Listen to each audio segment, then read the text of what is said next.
It's not what happens to you but how you react to it that matters. Epictetus. Imagine you've been stranded for thousands of miles far from home with no money or possessions to your name. You are living with despair. What would you do? A very wealthy merchant, Zeno of Cyprus, was that man who had lost everything when he was shipwrecked in Athens around 300 BC. With not much else to his name and nothing to do, he chose to turn it into something much greater. One day he found himself wandering into a bookshop. This experience of losing everything started one of the greatest philosophies of all time. Zeno became intrigued by reading about Socrates. He proceeded to then seek out and study with the city's most noted and noble philosophers. Zeno began educating himself than his students. After years of study, Zeno wanted to start a philosophy school. He wanted to call it Stoicism. Tolerance and self-control are central themes of Stoicism. It's not the things that affect us, but how we react to them. The Stoics believe that everything around us operates according to a web of what's called cause and effect, resulting in a natural and rational structure of the universe which they called logos. We can have control over how we approach things. Rather than imagining an ideal society, the Stoic tries to deal with the world as it is. What is. From there, the Stoic uses the basic tenets to meditate on the reality of that thought. Stoics do this with the foundation of the 4 virtues. These are the 4 cardinal virtues that lead to a life of self-improvement. Practical wisdom. This helps us navigate the complex situations in a logical, informed and calm manner without emotion. Taking not emotional yet practical experience to heart, it creates a consistent pattern of constant and consistent note of what works.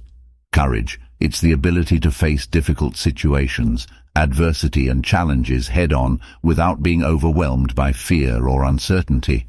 In Stoicism, courage is about standing up for what is right, even when it's difficult or unpopular, and staying true to our principles in the face of opposition. Justice is all about fairness, kindness, and treating others with respect. It involves understanding our place within society and working to create harmony and balance within our communities. In the Stoic view, practicing justice means treating others as we would like to be treated and upholding our responsibilities to our fellow humans, whether they be family, friends, or strangers. Temperance. The exercise of self-restraint and moderation in all aspects of life.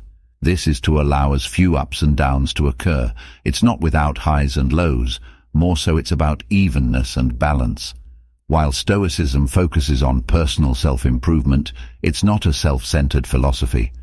At a time when Roman laws considered slaves as property, Seneca called for their humane treatment and stressed that we all share the same fundamental humanity. The idea is that only people who have cultivated virtue and self-control in themselves can bring positive changes in others.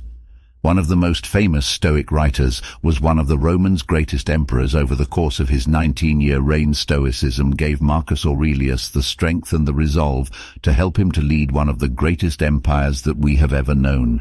He did this while dealing with the loss of many of his children, several wars and several attempts on his life. Many centuries later, Marcus's journals would guide and comfort even Nelson Mandela through his 27-year imprisonment. Stoicism was an active school of philosophy for several centuries in Greece and Rome. However, as a totally formal institution, it faded away. But many of its influences have continued to this day, as several Christian theologians such as Thomas Aquinas have admired and adopted his focus on the virtues. One particularly influential Stoic philosopher wrote, "Suffering stems not from the events in our lives, but from our judgments about them." This has resonated strongly with so many in modern psychology and the current self-help movement. For example, the current rationally motive behavioral therapy focuses on changing people's attitudes about how it's not their circumstances, but their interpretation of them that cause their suffering. There's also Viktor Frankl's logos therapy, informed by Frankl's own time as a concentration camp survivor. The Stoic principle that we can harness our willpower to fill our lives with meaning, even in the bleakest of situations, helped Viktor survive one of the most heinous times. Stoicism has been influential throughout history. These successful and famous individuals have found it helpful. Bill Clinton, Arnold Schwarzenegger, Cory Booker, George Washington, Theodore Roosevelt, Thomas Jefferson, Anna Kendrick, Tom Hiddleston, Brie Larson, J.K. Rowling, Tom Brady, Mark Cuban, Jeff Bezos, and many more. Now you can begin your own journey into Stoicism.